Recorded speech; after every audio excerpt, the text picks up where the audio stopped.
Hi everyone, it's Dom from theMSguide, and this is all about sex. Sex.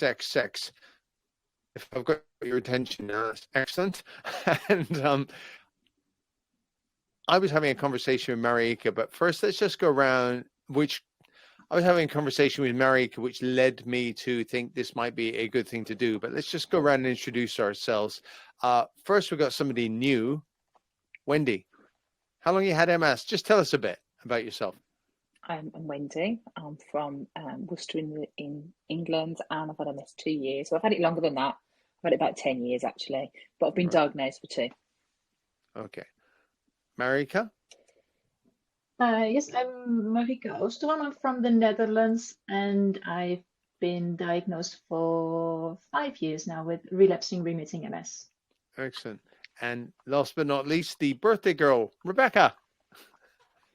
Hi all. I am from America.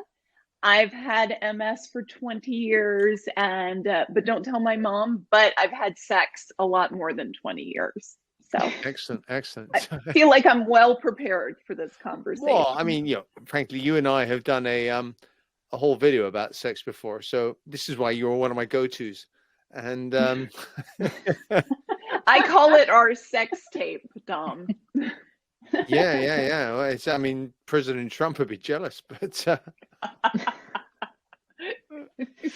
hey, everyone. So, sex is an ongoing, never-ending thing. I think it just changes in how you think about it, how much you want it or don't want it, or why not. And to a certain extent, I think it kind of exists alongside MS, but it's also affected by the MS that we've all got. And that puts additional wrinkles into the whole thing. But the reason we're here is I was chatting to Marieke about some work that she was doing. Do you want to tell us about it? Oh, yeah, absolutely. So I'm a volunteer for the Dutch MS Society, and I write articles for them. And we're doing a series on sex and MS. And in this series, I'm interviewing people with MS who experience sexual dysfunction in any kind. And we put out a message asking people to get in touch and to volunteer for an interview with me.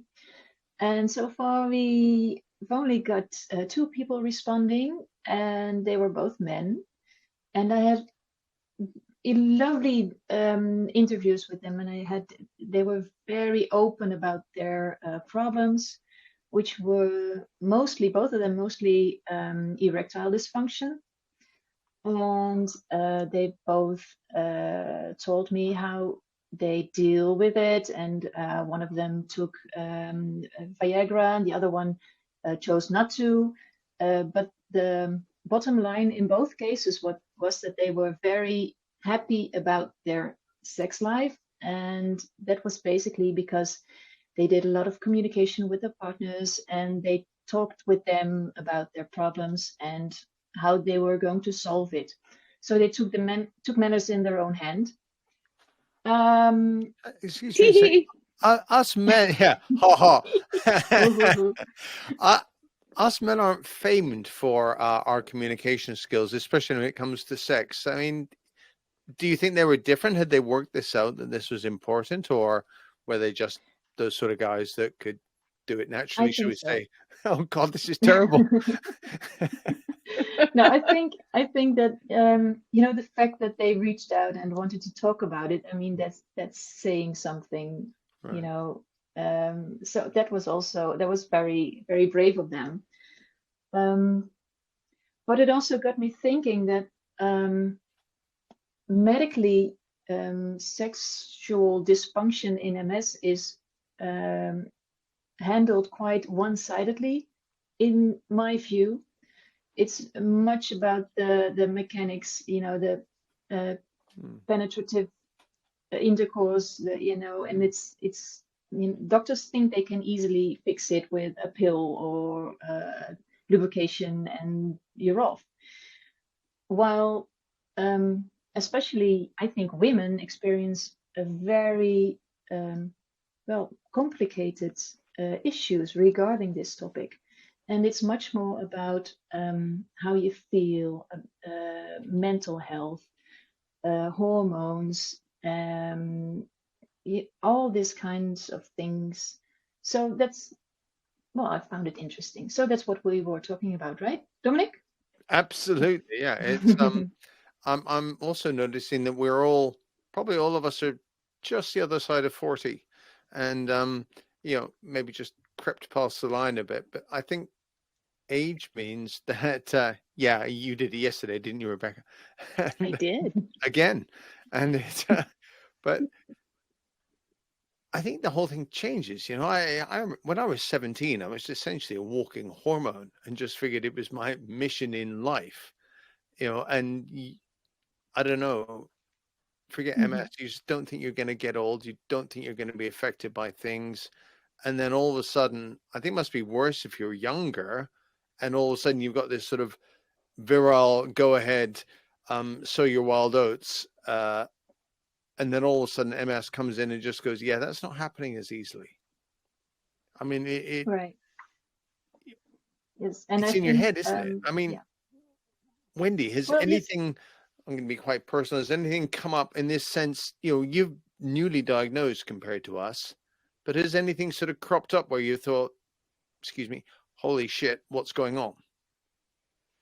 Not in a physical sense. It's interesting actually what Marieke said, actually, because I think I absolutely agree that there's something about the kind of the mental toll that it takes, actually, and the impact it takes mentally. Because for me, I'm lucky that actually at this moment in time, and that could change, I don't have any issues in terms of the physical kind of presentation of anything to do with that at all.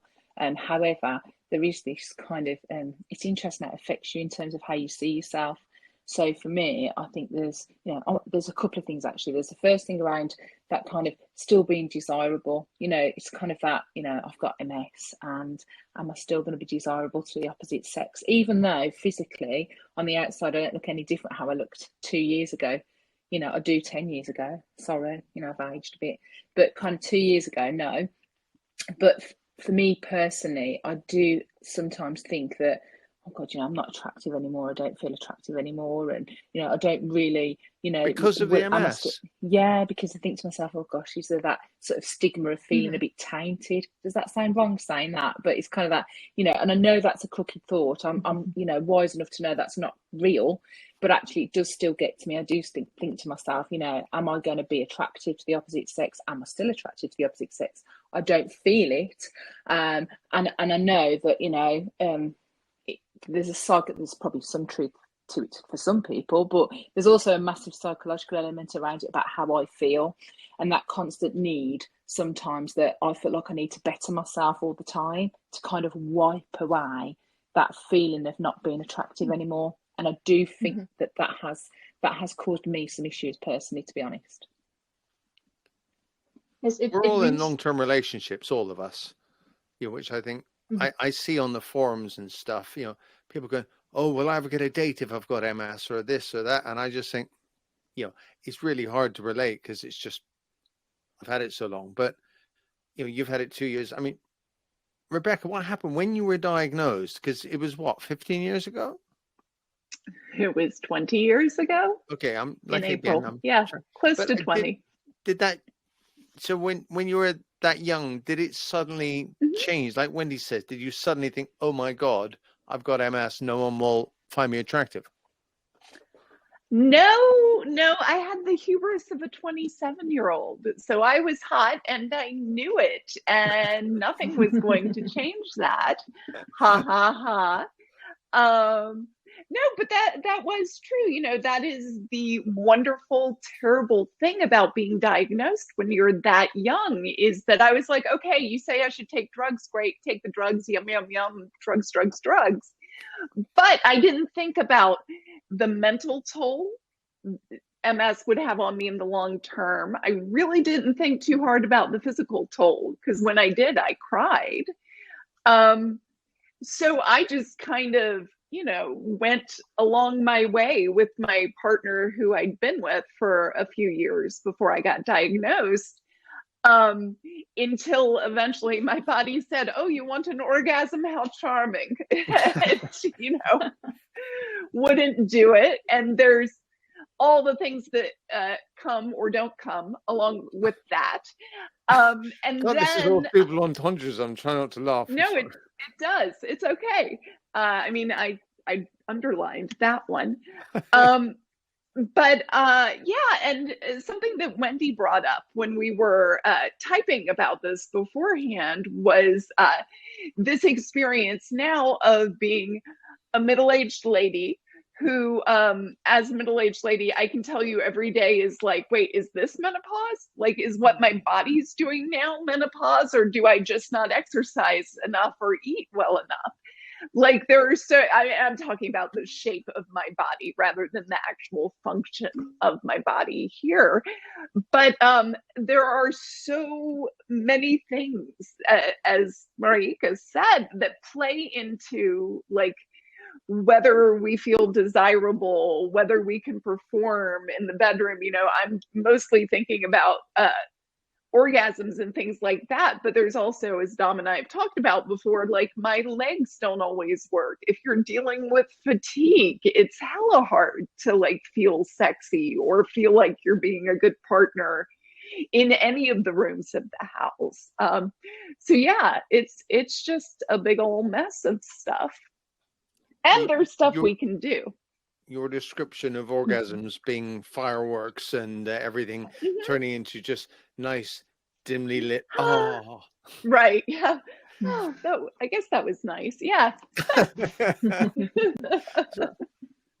Okay. Here's a question that I'm going to ask you all to salve our poor male egos. If a guy is, let's say, in his 30s, fairly early diagnosed, and I mean, when I was that age, I just, you're not going to die, you're unbreakable, it's all that kind of stuff. And then something comes along and cramps your style like this.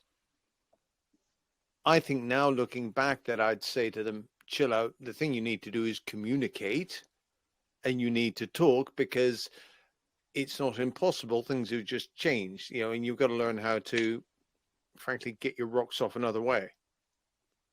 Yeah, but what would you guys say? I mean, I'm a bit blunt with this, but what would you guys say to somebody? I would tell them to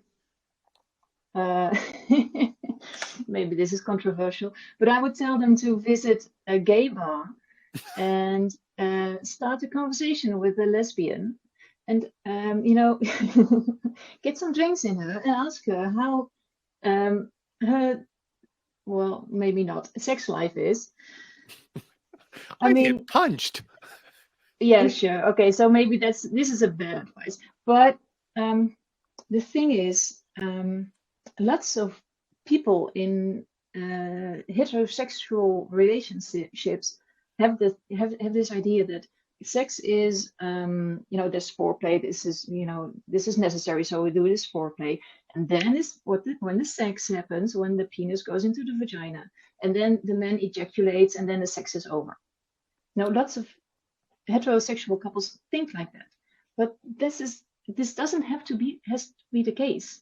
Foreplay doesn't have to be foreplay. This can be a sexual act in itself. Am I being too blunt? Am I being too Dutch now? No, I don't think so. No, I can't help but think this is great for the views on the podcast, but that's the wrong way. Anybody who keeps a straight face and says ejaculate, but it's it's no, but in all seriousness, yeah, getting somebody else's view on it. If I look back, things I wish I'd been told versus things I thought I knew, and it must be like that. I mean, is it like that for a woman? Did you, looking back now, do you think you knew things that you wish you'd been told?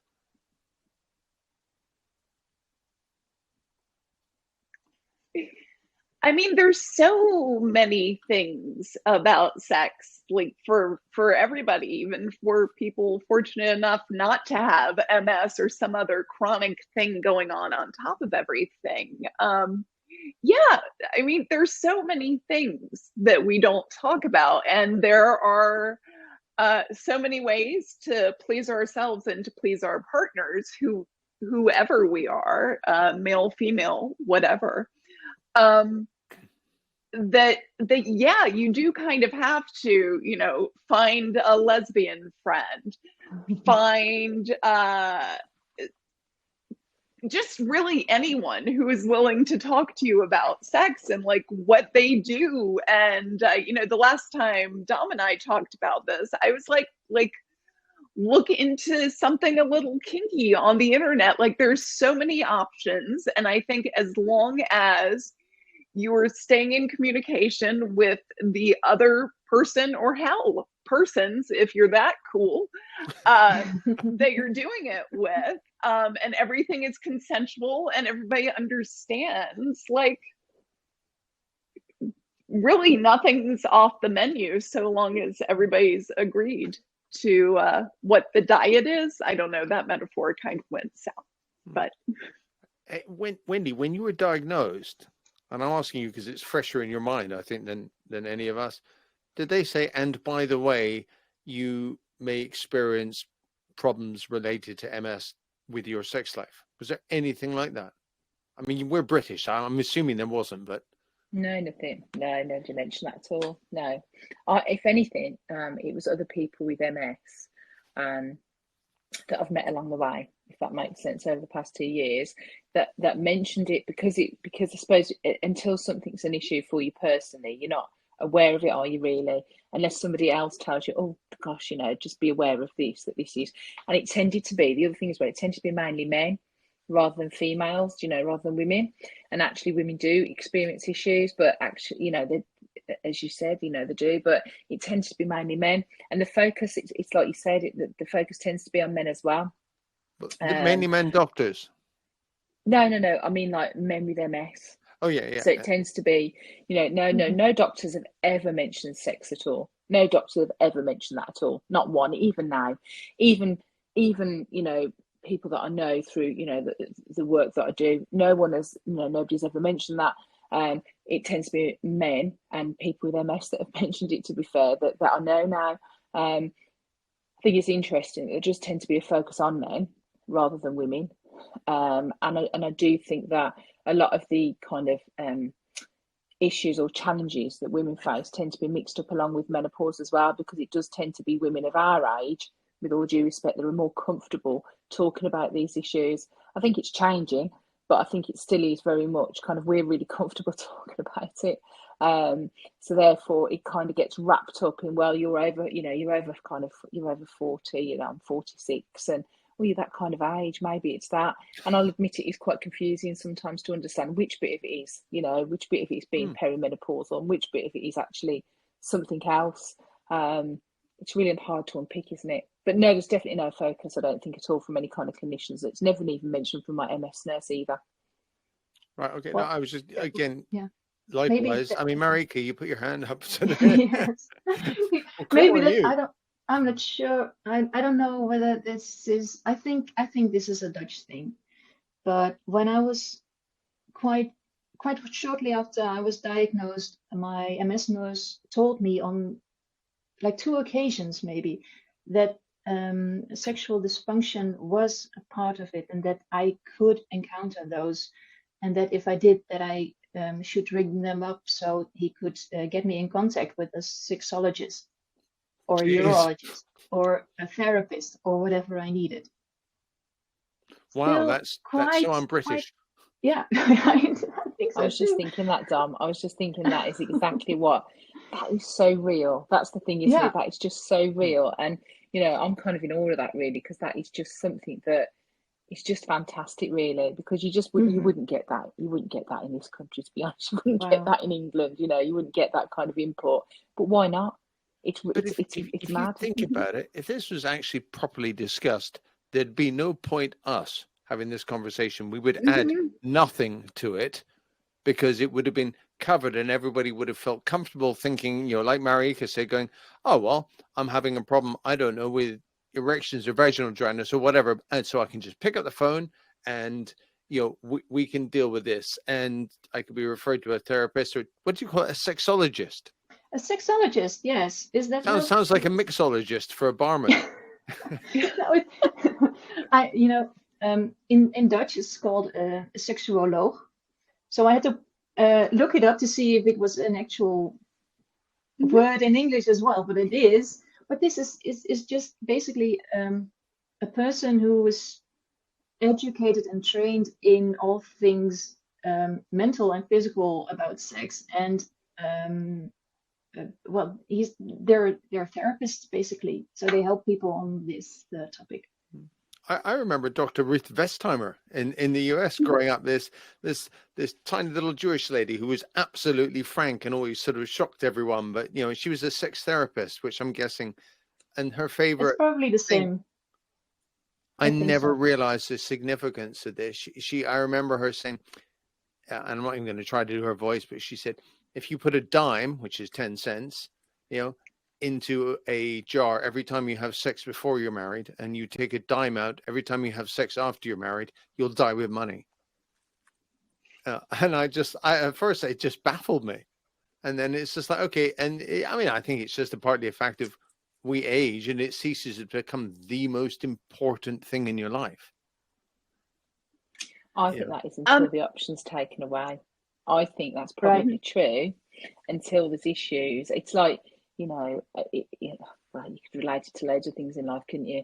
But, until somebody says you can't do that anymore, or until you can't do it anymore, you think, actually, I really want to do it now. So I think that's true until you've got issues, and then you will. Yeah, I mean, frankly, it's a worry for me. And the fact is that it's sex, and in Britain, everyone thinks you're just joking, but you think, God, I'd just like to have one more go before it was taken away. If I knew it was going to be taken away. But I mean, that's the nature of MS, isn't it? That we kind of come full circle onto the fact of MS can suddenly just start screwing with you in a way that you did not expect yesterday, and you'd never had. And then all of a sudden, something is just not there. It's not on the table anymore. And then you've got to deal with it mentally that it's not on the table. I would love to circle back to something, to the question that you asked us that started us down this path, which is like, what would you say to a guy who is having trouble with erection or whatever the mechanical piece of sex might be? And oh golly, am I going to tell this? I will tell this because I am a brave lady. I recall being younger and being in a sexy situation with somebody who had had too much to drink and couldn't perform in the traditional P&V fashion. But my goodness, we had a lovely time regardless, because he was like, there's still stuff we can do that I can do for you. And it's like one of my fondest memories of a hookup. So like, there are options. And your hands and your face are working, so there's other things you can do. Wendy's pulling face. No, but I'm just thinking, maybe the alcohol was the disinhibitor that he needed to think, what's that ghastly phrase? Think outside the box. Again, excuse the double. It's terrible. I didn't even mean it like that. See, and one of the reasons why, because I think, well, you've all sort of touched on it, it's very male focused a lot of the time. And that's why I purposely thought I'm going to sort of get 3 against 1 people who are just going to gang up and say, shut up, Dominic, or you're wrong or whatever, because I think it's unfair, because I have never met a guy, if we've ever talked about things, that hasn't shared a fairly simplistic view on things. As you said, the P and V, and it's, whereas women are always seen like a slight mystery of the, there's so much more there, and how come they don't just want P and V? And it's just like, well, actually, maybe there's a reason. I mean, let me turn around. What would you say to a young woman that was suddenly experiencing problems due to her MS, where she wanted to have sex, but was finding it challenging? You know, and she's on the other side. She's got a guy who's sort of the P and V view, and you know, she's not or no longer able to. I don't know what the phrase is. You know, entertain in the same way. I think I think I would first advise her to try to not be uncomfortable, to feel free to talk about her problems, and also to acknowledge that bodies work sometimes in stupid ways or disgusting ways, and you know, I think that men are more easily okay with things being, you know, not very clean. I mean, they're also Yourself. more easily disgusting, so there's that as well. Right.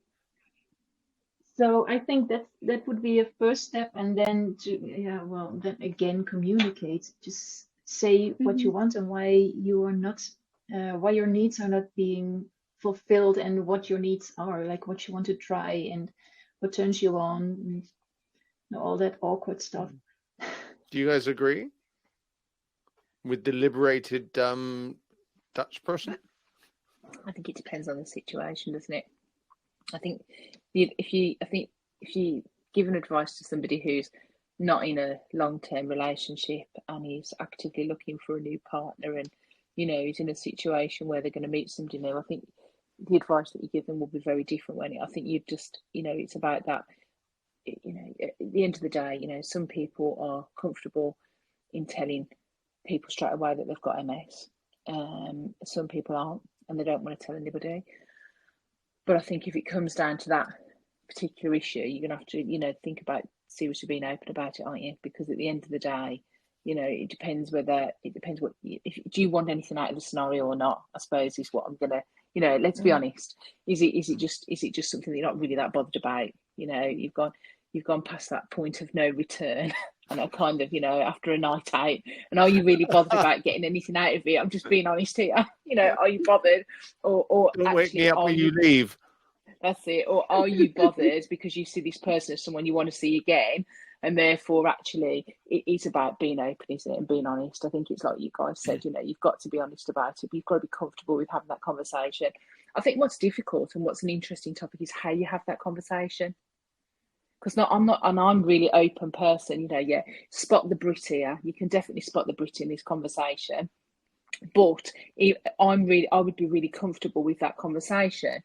But I think I would struggle with elements of it, because I would struggle with, and I think it comes back to the point that I made right at the beginning, which is that being comfortable with who you are and how you're perceived. And I think that's the bit that would worry me, is I would worry and think to myself, how are they really going to perceive me now? Do you know what I mean? And you know, is this going to change what they think about me? But then the other part of me thinks to myself, well, if they do think that, then I don't want to sleep with them anyway. Does that make sense? So I think it's how you have that conversation. Yeah.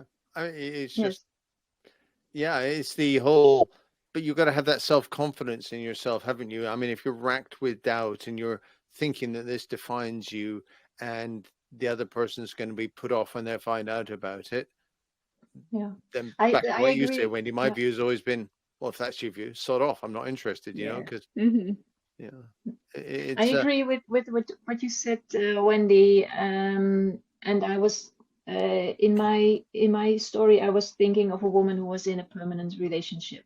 I mean, I agree that it's very different if you you know, placing a hookup or something.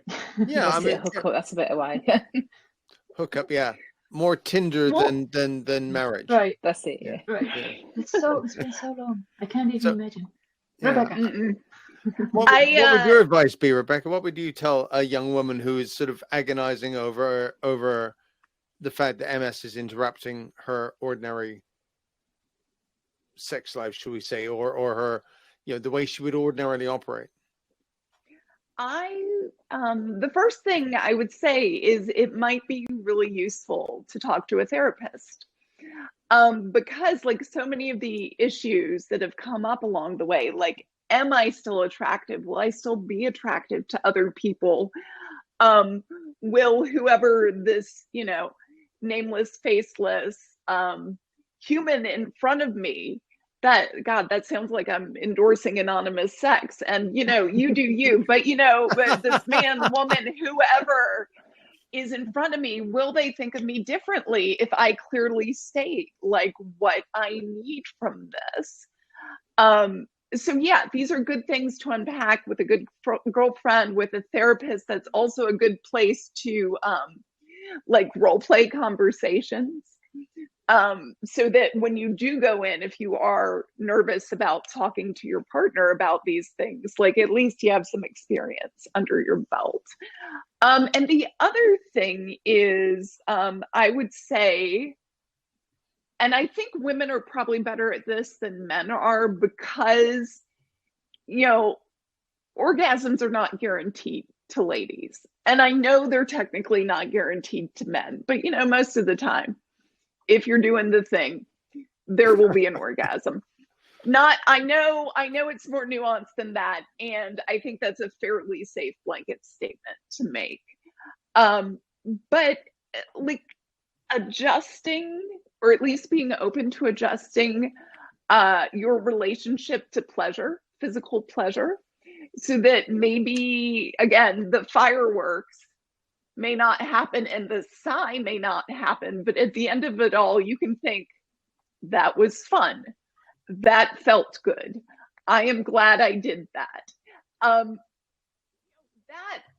That's worth cultivating as well. I think it certainly made a huge difference for me, because I used to like be done, didn't get the thing that I wanted from it, and I'd be like, well, why did I even waste my time? Now I have to put my clothes back on, all of it. Whereas, as I've said before, sex is really fun, no matter how it ends. Yeah, often, yeah. Ideally. I know. I'd say sex to me is as much up here as it is in all the, if when certainly as a bloke, when you're younger, you're, shall we say, less picky, because it's the act that matters, and certainly as I've got older, it's like, yeah, the act's one thing, but who you're doing it with and how they make you feel in general, not just in the time. Because you can essentially go and pay for that if that's what you need.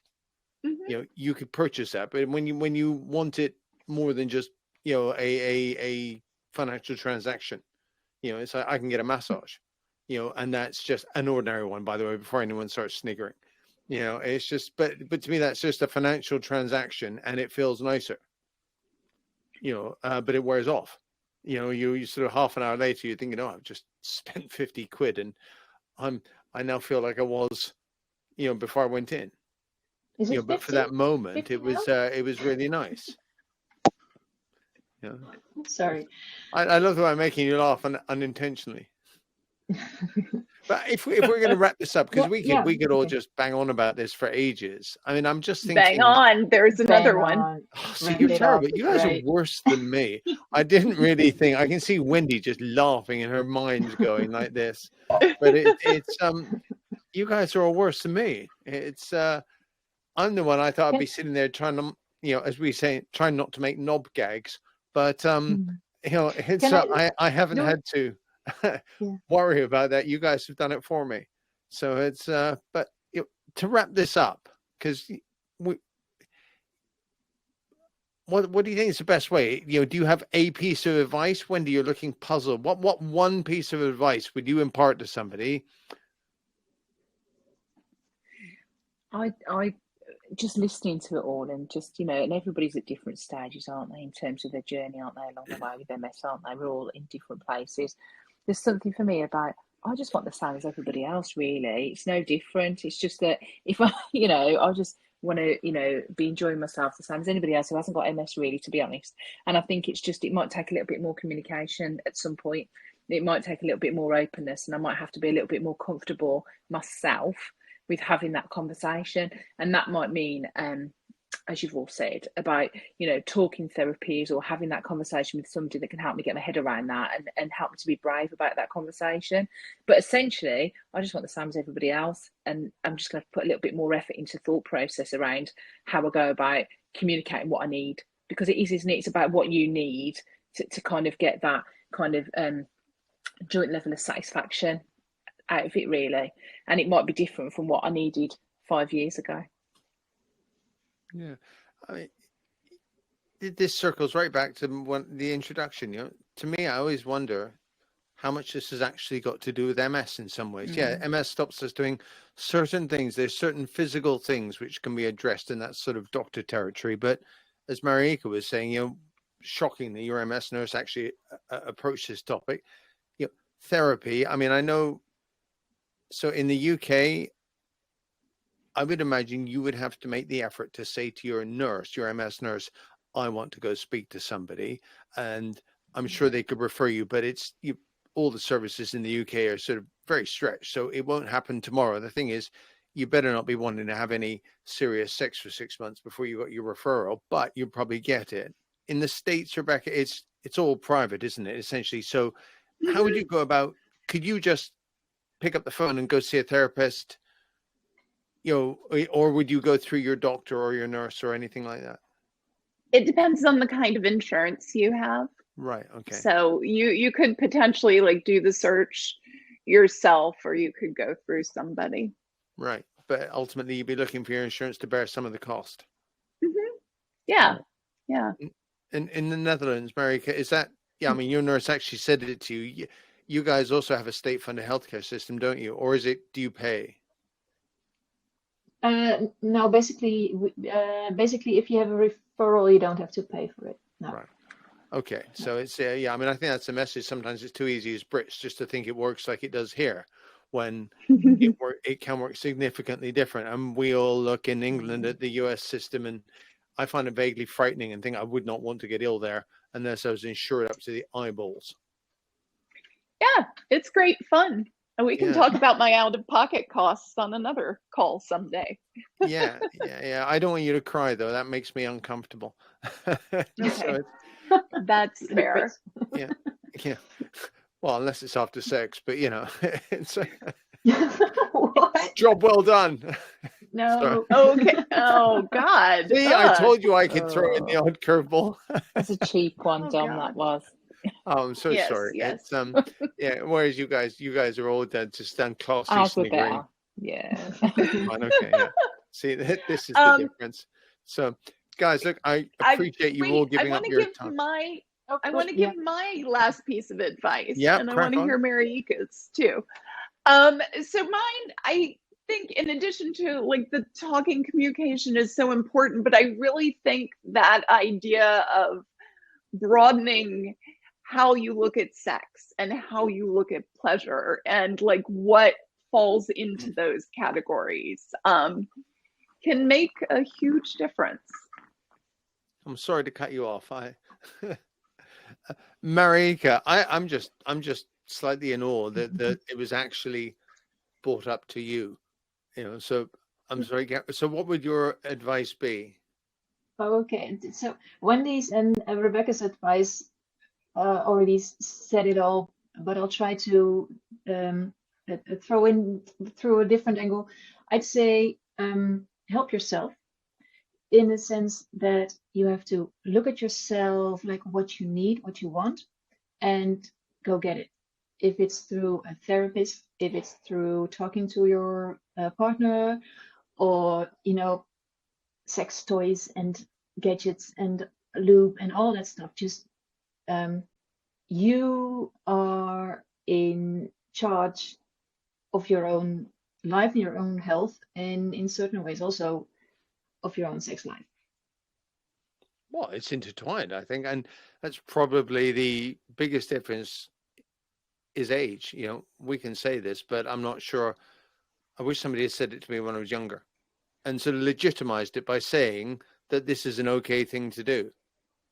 Because I think a lot of people worry because, you know, it's in isolation, it's sex, you don't talk about it. But to have other people talk about it legitimizes it and makes you think, oh, actually, I'm not the only one here. And I'll just throw.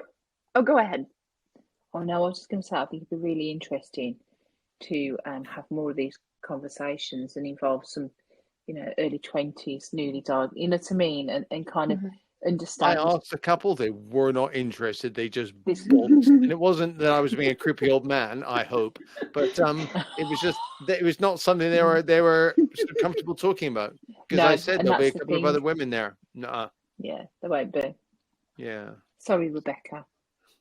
Oh, I was just gonna say, like, so many things, I think, like how we live and behave and communicate and all of that, like the changes we make as people with MS, I think could help so many people without MS.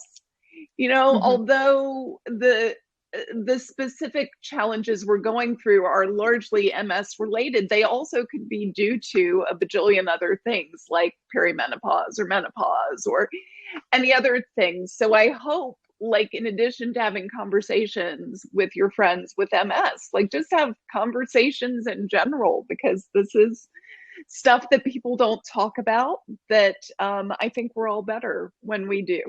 Just maybe not with our parents, because You just made me think of something that's a snigger item. Wendy's best mate's called Bushy. Oh no. Do you know, I was just thinking about her actually, Dom, because I was just thinking about Claire. There's so much, you're absolutely you right. said her first name. I was never going to do that. Sorry, I did say her first name, didn't I? I better not say that, yeah. Right. It's interesting actually, because she's a real kind of, supporter of anything that I'm going through on kind of this journey, and it's interesting that you just said about people learning from kind of what we sort of know and have picked up, and that's one person that whatever's going on in terms of MS, whether it's exercise or anything new, she's got to try it. Do you know what I mean? She's like, right, I'll try that. We're on the cacao powder for extra energy, for fatigue. I'll have a spoonful of that in my coffee. And I think you made a really good point there, Rebecca, because I think it's true. This is just general advice, isn't it? It's about, unfortunately, as Marieke said, you've got to advocate for yourself, haven't you? You've got to advocate for yourself. And that's the general theme, isn't it, of MS, is just really advocating for what you need, what you want, and what you want to hear, and advice and stuff. And I think that goes for anything in life, doesn't it? It's just that we have to be a bit braver about it, I think, and a bit more pushy. I think you're very lucky with Bushy as a mate, who's just all in. Going, I definitely need. I don't want to know how far that her commitment goes, but I can imagine it's. Anyway, I'm certainly saying that because she'll probably hear the podcast with you in it and then just wince. She will scream. She will hide behind a cushion. And she'll scream, will she? Another duplicate. Okay. Anyway, guys, thank you so much for coming along. I really appreciate it. It's you've given up your time. It's awesome. I just think that I would echo everything you say, because generally that's what I do, because it just sounds like common sense from the three of you guys. And you've got to essentially ask for help, and there's third-party, non-judgmental, therapist-style help, however you dress it up, and I think that's a lot easier when you can talk to somebody who's entirely removed from the situation.